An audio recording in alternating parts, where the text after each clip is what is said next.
for someone who's really doubling down on finger strength and has a lot more gains to be made in that area, should they be doing a lot of variety and mixing it up throughout the year, or just focusing most on the thing that they're worst at? How would you think about that and guide that person?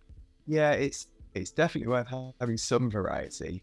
The classic view of doing a 6 or 8 week block of something and then moving on, I think is flawed. I think you really need to do something to the point where improvement diminishes or slows right down.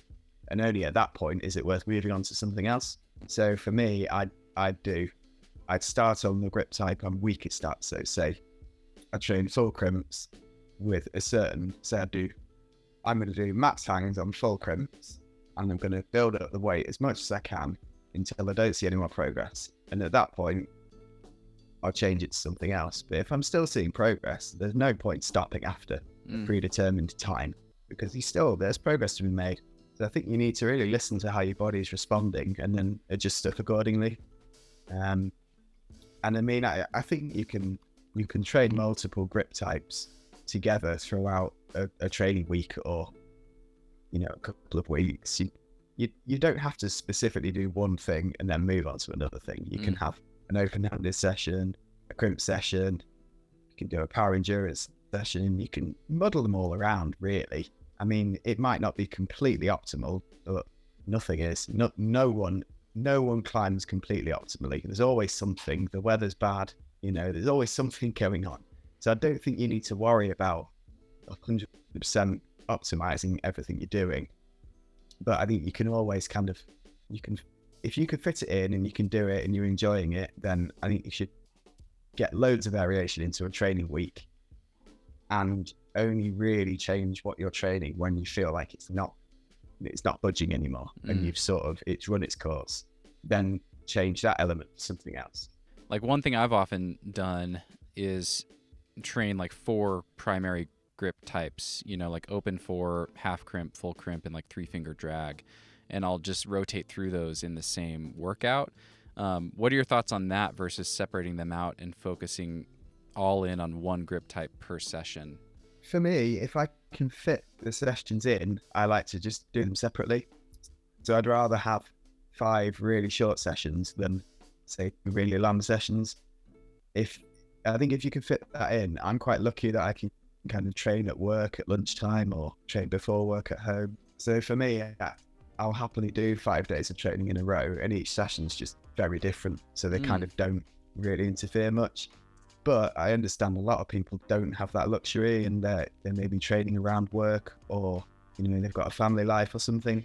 So at that point, if your only option is to do 2 hours of training on a Tuesday night, then that's just what you need to do. But I think if it's possible to divide that up, certainly with fingerboarding and hangs, if you can divide it up into many short sessions, I think it's perhaps a little bit more useful. But ultimately, doing it at all is more useful than not doing it. So if you're constrained and you only have a certain time to train, just do as much as you can, because you want to make the most of your time, don't you? Right. And I know not everyone's in the position where they can just, have a session before work, go to work, have a session at lunchtime. A lot of us make our lives work around climbing, don't we? But for many people, it's just not possible. So in that case, it's just about figuring out what you really need to prioritize, and in your limited time, just absolutely cane the things that you need to improve at. How might you structure a year of hangboarding? Do you have like kind of off seasons where you're putting even more work into finger training and that's the priority? And any recommendations there for someone who's like, okay, this is a huge priority for me. I have like the winter where I'm not going to be climbing outdoors as much. What might that look like in contrast to just doing some max hangs before going out for a session? Yeah, so for me, my kind of annual training sort of overview will always revolve around if I'm going away on a trip or if I have a project that I want to do. So for us, the main gripstone climbing season is the dead of winter. You need it as cold as possible. So often in the autumn, I'll kind of in the fall, I'll think about the projects that I think I'll be climbing on in the winter, and I'll think, well, are these things I need to train specifically for? If so, what do I need to do for them? Is there So there might be a pocket on the problem. And then I think, well, maybe I need to put a few months of effort into the pockets, or is it just pure crimping? Do I just need to sack everything off and just get better at crimping for these projects? So I'm generally around in the UK in the winter. Work tends to be busiest around Christmas. So usually towards the end of the summer, starts to cool down, I'll have a think about what I want to be climbing on. And I'll just think, I'm going to gear my training towards these problems a little bit, not entirely, because with the weather and whatever, it's just unpredictable. So I always keep my training quite general, but I will narrow down the focus of it onto the few things that I have in mind for the winter. And then often, if I get to go on another trip, for instance, I've got to come to Font in the spring. So before that, I knew that I needed to basically just not worry about training and climb a lot more, because Font's so technical, so much based around movement and feet, and it's never really that powerful. So I just focused a lot more time on climbing and a lot less time on hanging and sort of static stuff.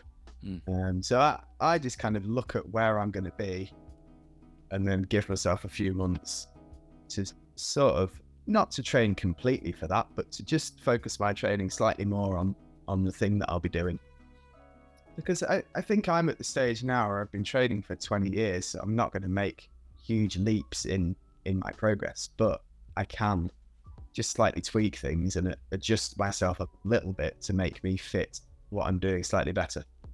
Yeah. So that's just a sort of, I guess it's quite a lazy approach, but no, I think really I could completely hammer training for one specific project, and at this stage not really improve that much. Whereas if I more generally gear my climbing towards something, then there's all the areas that you can improve. So if, for instance, before Font, I just went out on rock as much as I could, climbed as much as I could, and I felt when I got here like I was moving a lot better than I had in the previous few months, just from doing a lot more actual climbing. And then in the summer we have a kind of average limestone season where we'll just do some sort of grotty limestone cave climbing, and for that it's all about crimping really hard and power endurance. So when I get back, I'll probably focus a bit more on a bit of fitness and a bit of crimping, and a bit less movement skill, because you just got to hold on really hard. Yeah, for me it's just very kind of, it is fluid, all my training, and it's just always loosely geared towards a goal, but never completely savagely to one thing.